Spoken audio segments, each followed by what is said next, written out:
जय श्री राधे मेरे प्यारे सभी सनातनियों। जरासंध मगध नरेश का राजा था। बहुत ही अत्याचारी क्रूर था वह भगवान से अपने दामाद का बदला लेने के लिए, अब दामाद कौन, कंस को वह अपनी दोनों पुत्रियां ब्याह दिया था, जिसके चलते कंस उसका रिश्तेदार लगता था।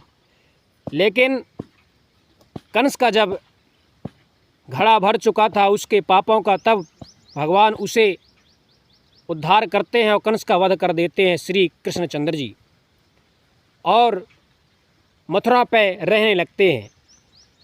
तब जरासंध भगवान को मारने के लिए मथुरा पर आक्रमण करता है और वह परास्त हो जाता है। लेकिन वह एक बार नहीं, अनेकों बार, 17 बार मथुरा पर आक्रमण करने के बाद भी वह परास्त हो जाता है।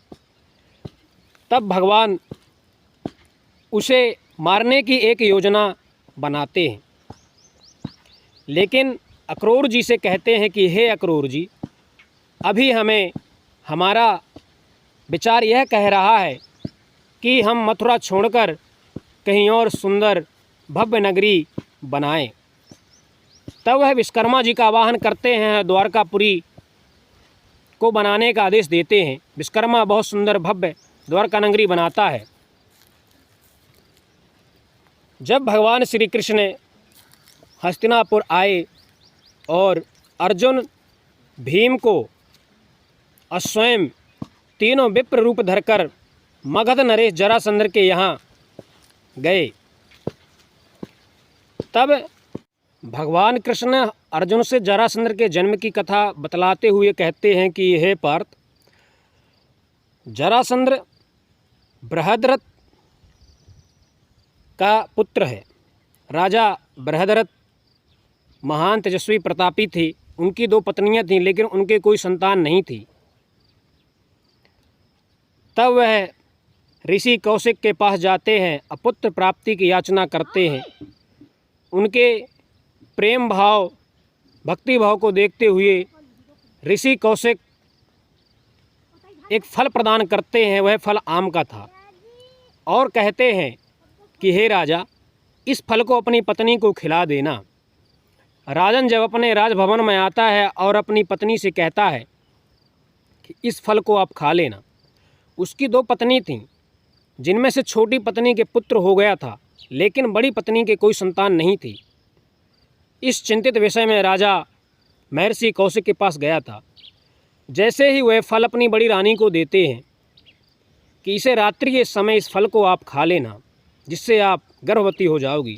लेकिन वह रानी उस फल के 2 टुकड़े कर अपनी छोटी बहन को दे देती है।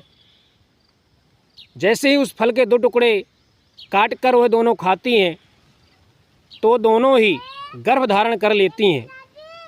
10 महीने पश्चात दोनों के पुत्र होता है, लेकिन सर से पैर तक दोनों ही आधे आधे थी, जैसे कोई उन्हें बीच की तलवार से बीच से काट दिया हो। ऐसे पुत्र जन्म लिए। राजन उन पुत्रों को जंगलों में फेंकवा देता है। जब सैनिक उन पुत्रों को छोड़कर चले जाते हैं, तब उसी रास्ते से एक जरा नाम की राक्षसी गुजरती है।